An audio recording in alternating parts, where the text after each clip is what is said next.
Ganun na nga yung nangyari. He's literally avoiding arrest. Ay, nadapa ko. Tapos, ayun, no, stop na yan. 1, 2, 4. 1, 2, tapos, ayun pa yung agent eh. Ayun pa, oh. Nung dirito pa sa, paakyat na siya rito, nandoon pa eh. Opo. Oh, ito yung tinulak niya na agent, si babae ito eh. Agent Sam eh. Susugatan po.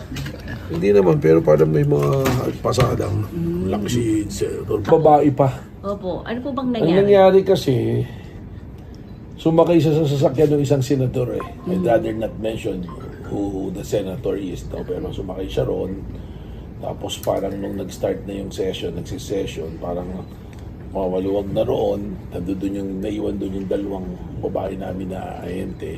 Actually, purposely din babae kasi we were expecting na isa-serve yung warrant sa kanya. He will be professional enough. He's from the law enforcement. He will understand. Busa, basa. Nung nalaman niya na isa-serve sa kanya, sinasabi na NBI, ganyan. Tinakil na niya. Tinulak niya na yung dalawang agent. Kaya siya nakatakbo. When I checked the CCTV, ang mga nakasunod sa kanya, mga staff niya, may dalang maleta, nakita nyo. Hindi ko lang alam kung ano laman ng maleta, ha? Pero I suppose damit. Kasi doon siya mag-i-stay eh. Doon yung maleta. Pumasok siya sa kwarto. Pag sinundan mo eh, hindi totoo yung sinabi niya doon sa floor na tinakil siya, nag-wrestling sila. Walang ganon. At kaya siya nasugatan, not is because inflicted ng mga agents, but nadapa siya eh. Kitang-kita, nadapa doon sa staircase eh. Natukod niya yung kamay niya. Sarili niyang mistake po. Well, I will not call it a mistake kasi tumatakbo siya. He's literally evading arrest. You know? So, tinanong nga sa akin yan, ba't daw may habulan, nagtakbuhan? Sabi ko, tumakbo ko, kaya hinabol. Kung hindi ko siya tumakbo, walang habulan. May habulan, nagtakbuhan. Sabi ko, tumakbo ko, kaya hinabol. Kung hindi ko siya tumakbo, walang habulan. Well, totoo naman, di ba? Nagulat ako. It's not a behavior of somebody who has a background of law enforcement.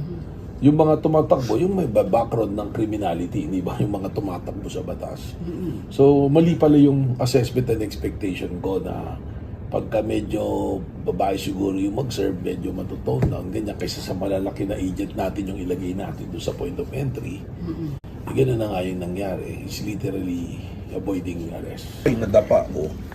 Tapos, ayun, no, stop na yan. 1, 2, 4. 1, 2, tapos, ayun pa yung agent eh. Ayun pa, oh.